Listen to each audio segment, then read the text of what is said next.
Hello, everyone. It is Friday, which means it is time for another episode of the Security Token Show. I'm your host, Happy, and I'm excited to bring you all the latest and greatest RWA news that's happening this week. A bunch of great stuff to get into. It's a new month, so also another August report now, I guess, in this case, to cover. So with that, let's get right into the show.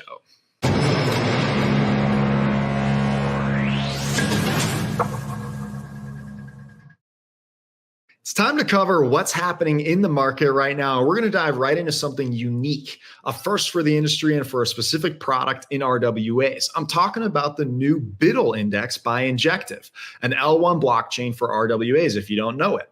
So what's the difference between investing in BUIDL itself, you might be asking? Well, you'd be able to track the supply in this case and invest in that growth, very much like a sort of derivative product of BUIDL, where now dApps building on Injective will be able to tap into this index feed to create all kinds of products and use cases, and maybe even tap into different audiences, simply because, of course, you need $5 million typically for institutions in order to even get into BUIDL in the first place. It's worth mentioning Stork, a decentralized on and off-chain price feed, had a hand in making this index work as well. And as products like this come to market, folks, let me remind you that we are in the beginning of an insane innovation period in finance thanks to tokenization, and things like this by Injective are just the beginning. Now, let's move into some of the latest offerings from the week. The biggest was from actually a Fortune 500 company, Siemens, which issued a 300 million euro bond as part of ongoing trials with the European Central Bank. Now, this is their second, much bigger bond than the 60 million they did originally.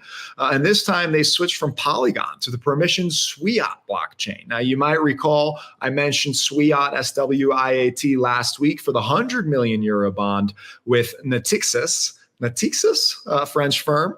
So this German-based blockchain seems to be a popular choice for large financial institutions in Europe that are issuing bonds. And in Tennessee, a firm called Gleipnir, which is, I think, a term from Norse mythology, they're saying, apparently. And it's looking to make it easier for folks to invest in blockchain. And they aren't just talking about it, they're doing it with the announcement of a 15 million uncapped STO for his firm. The firm's PR announcement for the raise focuses on the benefits of tokenization. This is something I've openly said before, focus on tokenization itself for your offerings, not the right way to go, because there's not enough about the business itself, the potential that investors want to hear about.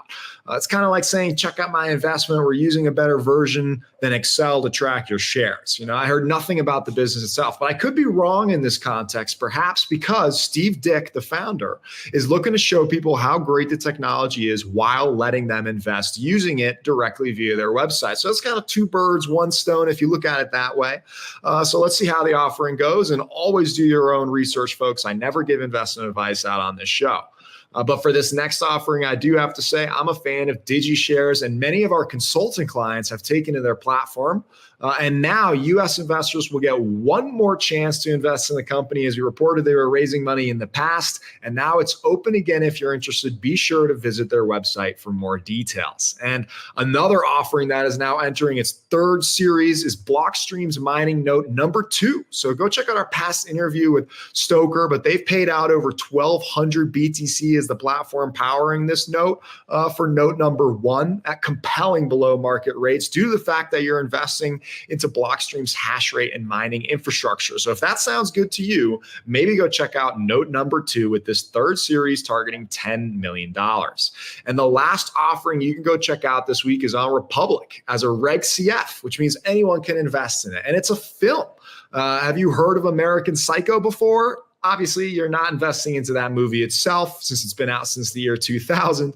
But the historic Hollywood producer behind the film, Pressman Film, is tapping into tokenization to let you get exposure to their next 6 films, 3 of which are from their catalog and 3 of which will be new IP. And as far as I've seen in the last 7-8 years of tokenization, this is by far the biggest movie IP tokenization RWA out there, coming from a producer with a strong track record, which is really cool to see. And an awesome job, Pressman and Republic, as well as Avalanche, which is a blockchain of choice for this token offering.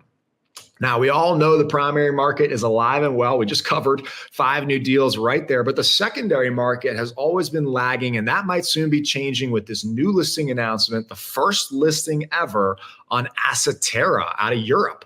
So this is super awesome news to see Europe expand its secondary market for RWA specifically, but even cooler, they've tokenized Actionariat, which is a tokenization platform out of Europe too. So now we'll be able to track Assetera's secondary market health and also see Actionariat's success and performance, which in itself is a signal to the health of the tokenization market in Europe. So presumably this also means Actionariat clients will soon be able to list on Assetera too. And that's it for the market movements. Let's top it off with STM's August report summary. Jason, take it away. 5, 4, 3, 2, 1.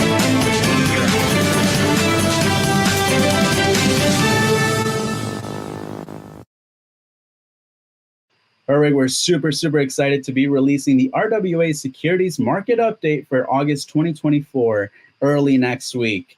And what does this cover? This covers the secondary market activity across equities, funds, bonds, asset-backed securities, and a whole lot more that we track here at Security Token Market. Interestingly enough, we did find that we reached a new threshold, $41.5 billion worth of assets. What's the breakdown? You're going to have to find out in the report, as well as how, by the way, we do benchmark against the CoinDesk 20 to see how these security tokens are performing against crypto. If you remember early August 2024, we did see public markets start to crash, especially because of the Nikkei.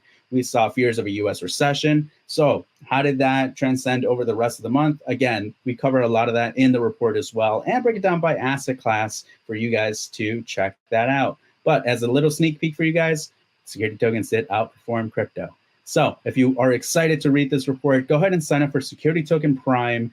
That's where you're going to get it right away, early next week before anyone else. And as well, follow us on Twitter and LinkedIn, or X, for Twitter. Give us a feedback on what you want to see or what was useful so we can keep covering it for you guys. And with that, let's go on to the Token Debrief.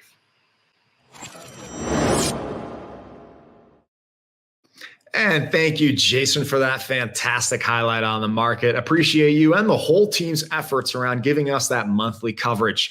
Now, remember, this includes secondary market activity that nobody else has from privately operated brokers for RWA. So go check it out.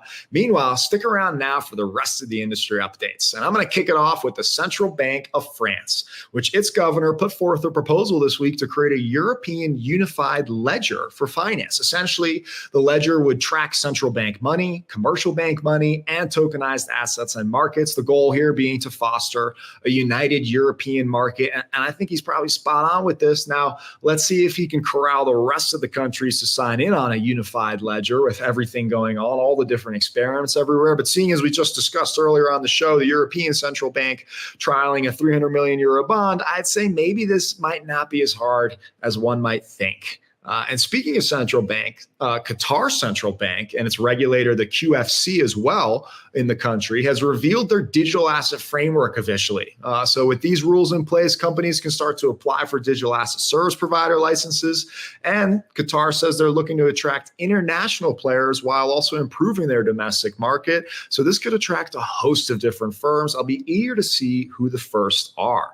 And we saw a couple of blockchain expansion announcements this week too. Libre, a big tokenization platform that made headlines recently for launching the first tokenized funds on Solana, has now expanded to the Near protocol as well. So their intention is to use their chain signatures function to create interoperability on other chains, which is a very cool function you should check out about Near. And Libre has already surpassed over 100 million in AUM, which is an impressive milestone in this industry. So read up more on this in our weekly What's Drippin' newsletter, which if you're not signed up for, make sure you do at stm.co.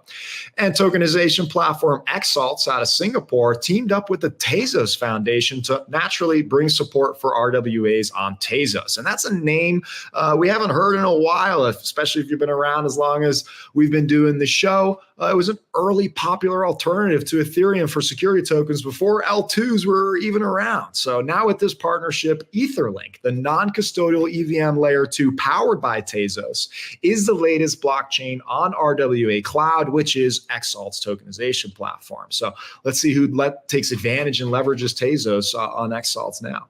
And finally, layer 1 finance infrastructure blockchain Platonic has followed the path of many other blockchains by hiring a dedicated person for tokenization and RWAs. And this person for Platonic is Jay Biancamano.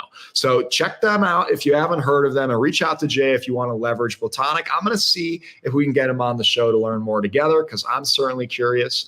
Now, let's close off this week's news with some industry headlines, starting off with INX's sale of one of its U.S. broker entities called ILS. The transaction was reportedly between $4 to $5 million in size, and CEO Shai Takeda said that this move was so that the firm can focus exclusively on real world assets. So I always love to see that focus, and $4 to $5 can definitely help with that.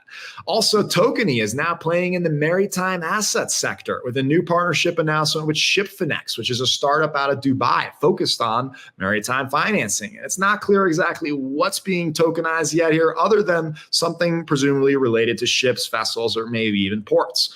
Last but not least, I want to tell you about Adhara and Oneris partnership. On one end, Adhara brings powerful on-chain payments technology to the mix, which is known for helping power Finality's tech alongside having central bank contracts. So they're pretty legit. And on the other end, Oneris Fin P2P routing platform can combine with Adhara to essentially offer institutions access to cash and collateral opportunities across marketplaces. So this is a whole world of institutional infrastructure being built that will power things in the background for most of the market, or just focus for institutions altogether alone.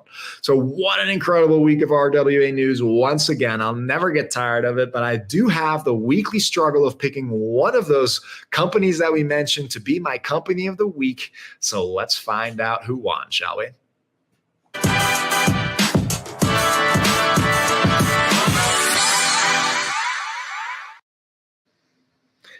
And with so many amazing updates this week, a bunch of new offerings, a lot of great partnerships, some great new updates in the market, it is tough for me to have to choose who I thought made the biggest moves, the one that deserves a spotlight to say, hey, check this out.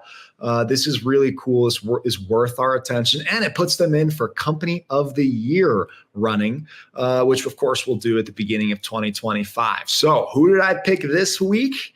Well, I had to give it to Pressman Film. So, this is a big deal because we've seen a couple of film financings in the past. We've even seen some platforms dedicated around it, but Pressman has an incredible track record, legendary, as they put out in the press release, which it is the case because they have an amazing set of pictures and films they've already produced. So now that we can actually tap into that track record, a true Hollywood historic firm, I think from the 1960s or a little bit after that, this is a big deal to really unlock what I think is one of these great use cases of democratizing, and unlocking alternatives. Film financing is not something everybody gets access to. Most people, have a difficult time, and it can be an interesting industry, but most people love movies. They love watching films. They understand the value of IP and how it can be monetized. So it's very easy to sell the concept of, hey, invest in this type of asset. So I think it's going to do really well on Republic, which is one of the leading platforms for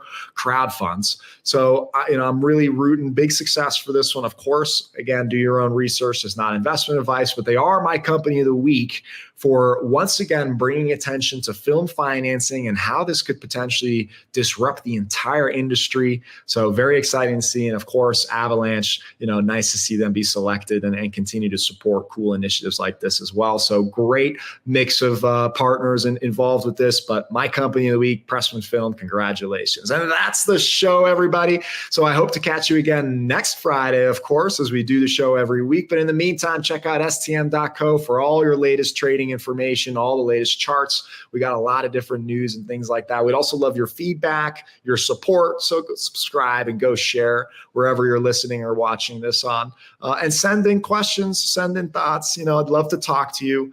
And of course, with that, happy tokenizing.